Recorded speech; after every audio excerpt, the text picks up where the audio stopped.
हज़रात अस्सलाम वालेकुम। इस वक्त हम दरगाह आलिया नजफ़ीन जोगी पर मौजूद हैं और पूछना चाहते हैं मौलाना फसी हैदर साहब से कि आप ये बताएं कि जो 4 रोज़ा मजालिस हो रही है इससे क्या मैसेज जा रहा है उन लोगों के दरमियान जो हमारी कौम और हमारी मिल्लत से ताल्लुक़ नहीं रखते हैं।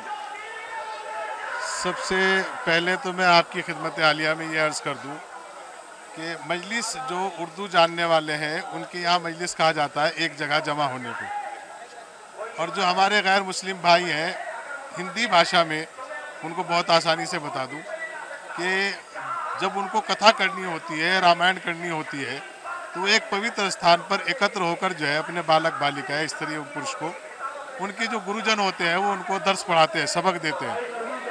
उनसे पूछिए कि ये क्या हो रहा है, तो वे कहते हैं कि हमारे पूर्वजों का इतिहास है जो हमारे वंश के जरिए चला आ रहा है। हम अपने बच्चों को बता रहे हैं कि हमारे पूर्वज कैसे थे।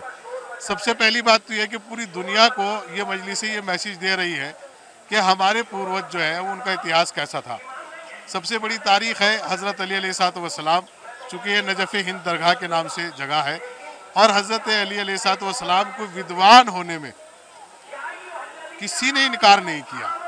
सारी दुनिया ने माना कि अली नहीं है तो इल्म नहीं है, सारी दुनिया ने माना कि अली नहीं है तो अदालत नहीं है, सारी दुनिया ने माना कि अली नहीं है तो करामत नहीं है, अली नहीं है तो सखावत नहीं है, अली नहीं है तो कज़ावत नहीं है। अगर अच्छे फैसले करना हो, अगर अच्छा समाज बनाना हो, अगर अच्छा व्यवहार व्यतीत करना हो, तो लोगों को चाहिए कि वो हज़रत अली से प्रेरणा लें। क्योंकि आप बादशाह होने के बावजूद भी रातों को अपने कांधों पर रोटियां लादते थे और बेसहारा, अनाथ, यतीम लोगों तक पहुंचा देते और किसी गरीब को ये नहीं बताते थे कि मैं कौन हूँ। जब आपकी शहादत के बाद पूछा गया कि आज 3 दिन हो गए हमें एक रोटी देने वाला नहीं आया, तो उनके बेटे ने पूछा कि क्या आप जानते हो कि कौन आता था? कहने कि नहीं, जब भी मैंने पूछा वो ये कहता था कि एक गरीब के पास बैठा है, एक गरीब के पास बैठा है। इमाम हसन फरमाते हैं कि वो मेरे बाबा अली थे। एक जगह बेटे इमाम हसन का दस्तरखान मशहूर ज़माना है, पूरी दुनिया दस्तरखान पे खाना खा रही है। एक जगह जो है बाप मस्जिद में बैठे हुए हैं अमीरुल मोमिनीन, और जो है जौ की रोटियां तोड़ रहे हैं। ये एक सवाल ही पैदा होता है कि बेटे के पास दस्तरखान है, बेटा बाप जो है सूखी रोटी की तोड़ा। दोनों को बता रहे हैं कि ऐसा ना हो कि जिसमें समाजी एतबार से गुर्बत आ गई हो वो अपने आप को कमतर महसूस करने लगे, वो अपनी हिम्मतों से हार जाए।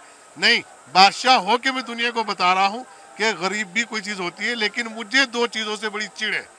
एक जहालत से, एक अच्छा खासा इंसान होने के बावजूद गरीब होता है। अगर वो अपनी ज़्यादा ख्वाहिशात करता है तो गरीब होता है। अगर वो इस्लाम के अंडर में, अगर वो इंसानियत के अंडर में अपनी लाइफ गुजारता है तो वो गरीब नहीं हो सकता। क्योंकि असल ज़िंदगी का सुकून जो है वो 2 रोटी, कोई कर्जदार दरवाजे पे आके ना खड़ा हो।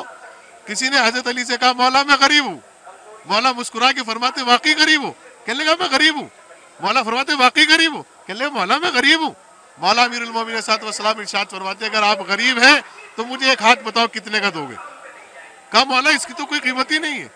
का कमाल है, जब तुम्हें उसने सारी चीजें ऊपर वाले ने बगैर लामहदूद कीमत के दे दी तो फिर गरीब कहाँ से हो गए? ये और बात है कि तुम इनको सही जगह इस्तेमाल नहीं कर रहे हो। ये जबान तो दिए लेकिन हक बोलने के लिए इस्तेमाल नहीं करो, ये कान तो दिए लेकिन हक सुनने के लिए इस्तेमाल नहीं करो, ये आंखें तो दिए लेकिन हक देखने के लिए इस्तेमाल नहीं कर रहे हो।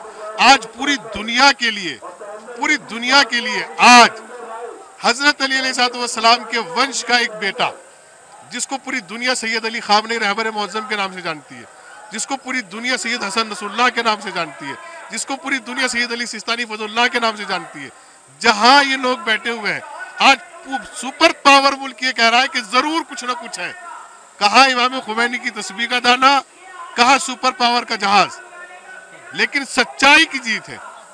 अगर आपका जीवन सत्य पे आधारित है तो आपको निसंकोच जीवन यापन करना चाहिए, आप बिल्कुल निडर होकर जिंदगी जिए।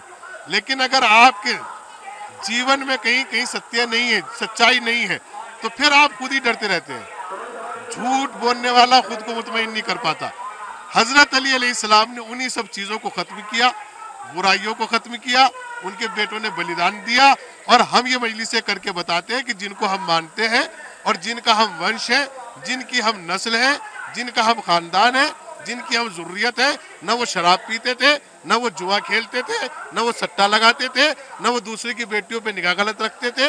यानी कि अगर हजरत अली के चाहने वाले और मानने वाले हो तो सही और सच्चा जीवन यापन करो। ये 4 दिनों में हम संदेश देते हैं, पूरी दुनिया को देते हैं।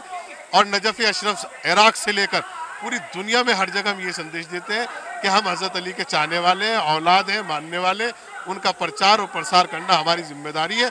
लेकिन मैं एक छोटी सी बात ये कहना चाहूँगा, जो बहुत ही छोटी सी बात है और समझने वालों के लिए बहुत बड़ी बात है। एक मिसाल दी जाती है इंग्लिश में, टिट फॉर टैट, जैसा करोगे वैसा होगा। मैं उसके थोड़ा अगेन हूँ। मैं कहता हूँ कि जैसा कर रहे हो वैसा हो रहा है। जवानों को चाहिए कि वो दूसरे की बेटियों को अपनी बहनों की तरह समझे। जैसे आप किसी की बहन को देख रहे हो, उसको नहीं पता चल रहा, वैसे ही आपकी बहन को भी कोई देख रहा है, आपको भी नहीं पता चल रहा।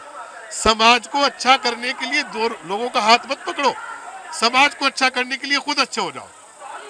आज पूरी शिया यूनिटी को और उम्मत मुस्लिमा को मैं एक पैगाम देता हूँ, क्योंकि 21 रमजान में, अभी ज्यादा टाइम नहीं हुआ, 12 दिन 14 दिन हुए, 21 रमजान को हजरत अली की शहादत वाक़ई हुई है। आप दुनिया से गए हैं।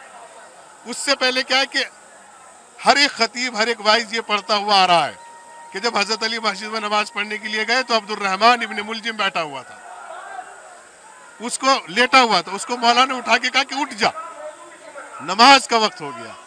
यानी कि हजरत अली जानते हैं कि मैं शहीद हो जाऊंगा, वो अपने कातिल को नमाज के लिए उठा रहे। उनके चाहने वाले अपनी औलाद को भी नहीं उठा रहे और फिर कह ये रहे कि हम अली की औलाद है, हम अली की दुआ है, हम अली के वंश है। ये सब कुछ कहने की जरूरत नहीं कि आप अली के क्या हो। आप अपने कैरेक्टर को इतना साफ सुथरा रखो जितना आपकी नजरों पे समाज है। आज समाज जहाँ जहाँ भी इस मजलिसों में बैठने वाले जाते हैं, अल्लाह का बहुत बड़ा एहसान है, उन पे देशद्रोही का इल्ज़ाम नहीं है। उनके यहाँ कोई औरत उम्मुल मोमिनीन बन के नहीं निकलती, उनके यहाँ कोई मर्द बुरखा ओढ़ के नहीं निकलता मस्जिद से, और उनके यहाँ कोई दहशतगर्द नहीं पाया जाता।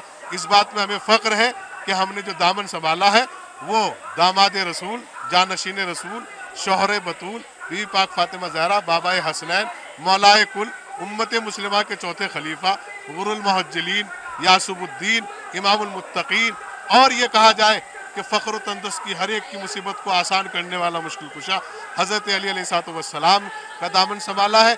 हम उसका शुक्र अदा करते हैं उस परवरदिगार का कि उसने हमें इस समुदाय में भेजा, इस समाज में भेजा, इस ग्रंथ को पढ़ने के लिए भेजा, और हम वो तारीख पढ़ रहे हैं जिसमें हमें कहीं झोल दिखाई नहीं देता। और पूरी दुनिया मानती है कि अली जो है वो अली है। और पैगम्बर अकरम की हदीस है, अना मदीनतुल इल्म व अलीउन बाबुहा, मैं शहर इल्म हूँ और अली उसका दरवाज़ा है। आज शासन भी, प्रशासन भी, सरकार भी, आज सब क्यों अच्छाई की तरफ देखते हैं, क्योंकि हमने अच्छों का दामन थामा हुआ है। हम आने वाले लोगों से ये कहते हैं कि इन दरगाहों से आके प्रेरणा ले, सबक ले। ये उनकी दरगाहें हैं कि जिन्होंने पूरी दुनिया को अपना आप भूखे रह के रोटी खिलाई है, अपने आप मेहनतें करके लोगों की मुसीबतें आसान की हैं। आज भी हमारे ठोकर बाद में लगती है, अली अमीरुल मोमिनीन पहले आ जाते हैं। लिहाजा यहाँ हर आने वाले की जिम्मेदारी है कि वो हर एक बेटी को अपनी बहन की तरह समझे, अपनी माँ की तरह इज्जत करे और हर एक की इज्जत करे, बड़े छोटों का आदर करे, सम्मान करे, रिस्पेक्ट करे। वो उसके लिए यहाँ भी काम आएगा, उसके ख़ानदान में भी काम आएगा, दुनिया में भी काम आएगा, आखिरत में भी काम आएगा।